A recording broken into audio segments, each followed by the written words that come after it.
Hello viewers, নমস্কার সবাইকে। আজকে থাইল্যান্ডে আমাদের প্রথম দিন। থাইল্যান্ডে পা রেখেই আমরা চলে এলাম আমাদের ফার্স্ট হোটেলে। আমাদের আজকের রিসোর্টটা ছিল ডি ভারি মান্তারা। দেখতেই পাচ্ছেন আমরা হোটেল লবিতে চলে এসেছি।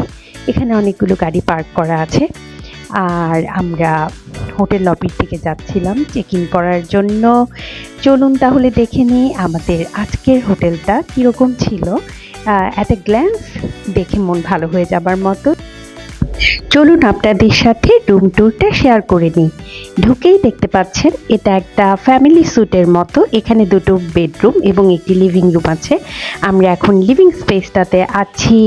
এখানে পর্দা সরাতেই একটা ব্যালকনি, যেখানে কাপড় শুকাতে দেওয়ার স্ট্যান্ড ছিল। তারপর একটা টিভি, বাচ্চারা দেখে খুশি হয়ে গেল। তারপর এখানে একটা কিচেন ছিল। কিচেনের মধ্যে দেখতেই পাচ্ছেন সব কিছু আছে। এখানে ওভেন আছে, দেখেন বার্নারগুলো আছে। তারপর এখানে আপনার একটা ওয়াশিং মেশিন।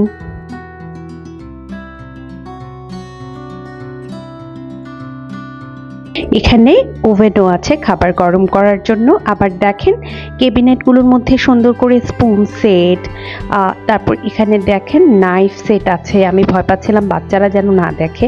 তারপর এখানে ফ্রাই প্যানের সেট, সব কিছু ছিল। মানে একটা ফ্যামিলি নিয়ে এসে আপনি রান্না বান্না করে এখানে পুরোটা খেতে পারবেন, এরকম সব কিছুর ব্যবস্থা ছিল। আমার সবচাইতে গুরুত্বপূর্ণ জিনিস ইলেকট্রিক কেটলি। তারপর এখানে সিঙ্ক ছিল, মাইক্রো ওভেন ছিল, সব কিছুই ছিল। তারপর এখানে দেখেন রেফ্রিজারেটর আছে, কত বড় ফ্রিজ, যদিও আমরা কিছু ইউজ করিনি এখানে, কিন্তু সব কিছুই ওরা রেখেছে। তারপর উপরে ক্যাবিনেটের মধ্যে অনেক স্পেস ছিল। মানে পুরো একটা সংসার এখানে আপনি পেতে ফেলতে পারবেন, এরকম অবস্থা।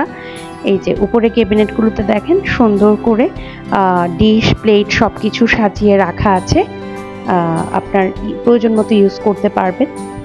তারপর এখানে স্পেস আছে, মনে হচ্ছে আপনি এখানে পুরো সংসার পেতে ফেলতে পারবেন যদি অনেক দিনের জন্য চলে আসেন।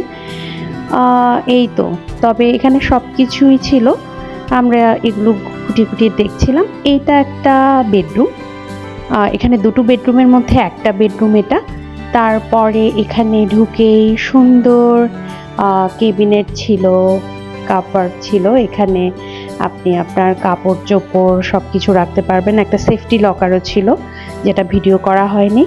তারপরে এখানে ছিল আরেকটা ক্যাবিনেট এই কর্নারে, বেশ স্পেস ছিল অনেক।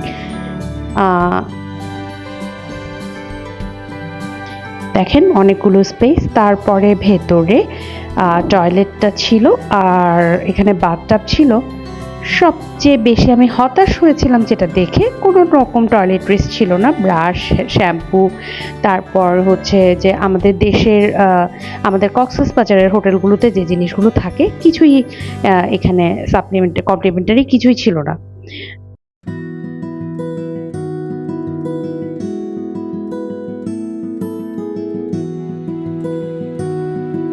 আর এইটা ছিল আরেকটা বেডরুম। আমরা এখন আরেকটা বেডরুমের দিকে যাচ্ছি।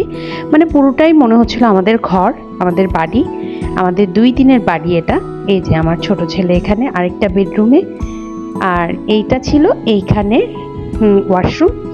এখানে 2টা ওয়াশরুম ছিল। এই ওয়াশরুমটা ভিডিও করা হয়নি। এই ওয়াশরুমটা আরো বড় ছিল এবং সুন্দর স্পেস ছিল ওখানে। তারপর এখানে আবার পড়ার জন্য চেয়ার টেবিল ছিল।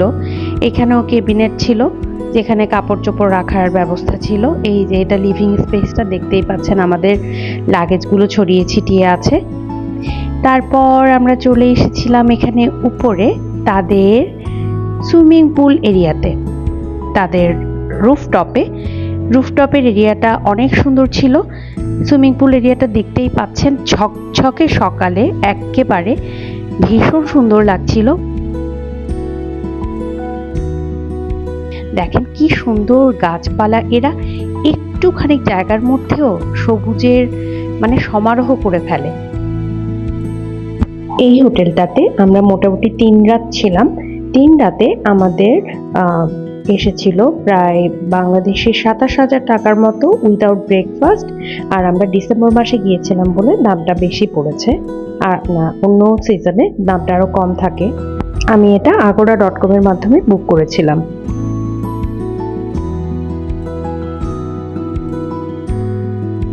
তারপর হাঁটতে হাঁটতে এখানে লাগোয়া একটা জিম ছিল, আমরা ওইখানে ঢুকে গেলাম। এগুলো সব রুফটপে। জিমের ভেতর দিয়ে আবার একটা সিঁড়ি ছিল, ওইখান দিয়ে উঠে আমরা দেখলাম উপরে আরো একটা জিম ছিল।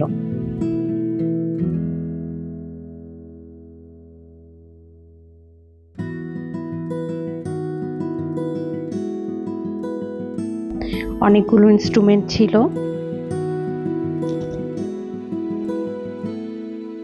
এখানে বেশ কিছুক্ষণ সময় কাটিয়েছিলাম আমরা।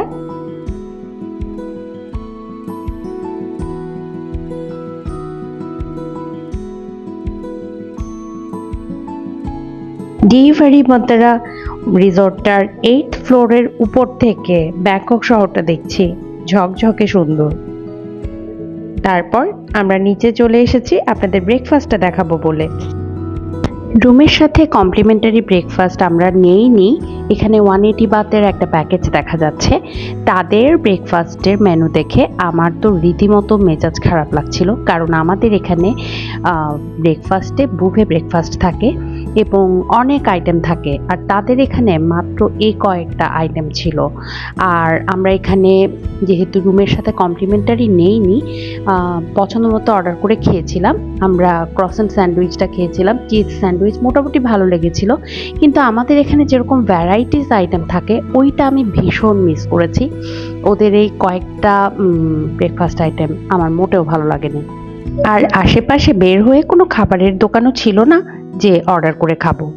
তবে হ্যাঁ, গ্র্যাব অ্যাপে ফুড অর্ডার দেওয়ার অপশনটা ছিল। সো এই ছিল আমাদের ডিভারি মান্ত্রার আজকের ব্লগটা। হোটেলটা নিঃসন্দেহে ভীষণ সুন্দর ছিল, তবে একটাই সমস্যা ছিল, এখান থেকে বের হয়ে সবই আবাসিক এলাকা। এখানে হাঁটা দূরত্বের মধ্যে কোনো 7-Eleven বা কিছু ছিল না যেখান থেকে আপনি আপনার প্রয়োজনীয় খাবার দাবার বা জিনিসপত্র কিনতে পারেন। সো ওইটা ছিল অনেকটাই দূরে। আসলে এই হোটেলটা ছিল একটা গলির ভেতরে। সো গলি থেকে বের হয়ে অনেক দূর হেঁটে বা গাড়িতে আপনার যেতে হবে। তারপর হচ্ছে আপনি কোনো খাবার দাবারের দোকান পাবেন। আর এখানের রেস্টুরেন্টটা তো দেখলেনই, খুবই খাবার দাবার মানে নেই বললেই চলে, যে অল্প কিছু আইটেম আছে এখান থেকে আপনি অর্ডার করে খেতে পারেন। এই খাবার দাবারের এই সমস্যাটা ছাড়া আমার কাছে ভালোই লেগেছে, কারণ রুমগুলো পুরোটাই একেবারে ঘরের মতো মনে হয়েছে, একটা হোম হোম ফিল দিয়েছে। এখানে যে কয়দিন ছিলাম আমার বাচ্চারা আর আমার মা অনেক বেশি হ্যাপি ছিল। তারা এই রিসর্টটার কথা এখনো ভুলতে পারছে না, যদিও খাবার দাবারের কষ্ট পেয়েছে। আর এখানে কমপ্লিমেন্টারি কিছু ছিল না, দ্যাট মিনস টয়লেট্রিজ কিছু, সাবান, শ্যাম্পু, হ্যান্ড ওয়াশ, প্রয়োজনীয় জিনিসগুলো ভাগ্যিস আমরা সাথে করে নিয়ে গিয়েছিলাম, কারণ আমার সাথে মা ছিল, আমার মা সাথে করে নিয়ে গিয়েছিল। সাধারণত বাংলাদেশে কোনো রিসর্টে বেড়াতে গেলে আমরা এগুলো কিন্তু সাথে করে নিয়ে যাই না, কিন্তু বিদেশ বিভুঁই যাচ্ছি বলে নিয়ে গিয়েছিলাম, তাই রক্ষে পেয়ে গিয়েছিলাম। আজকের ব্লগটা তাইলে এখানেই শেষ করছি। সাথেই থাকুন, দেখা হচ্ছে পরবর্তী ব্লগে। Tata, bye bye.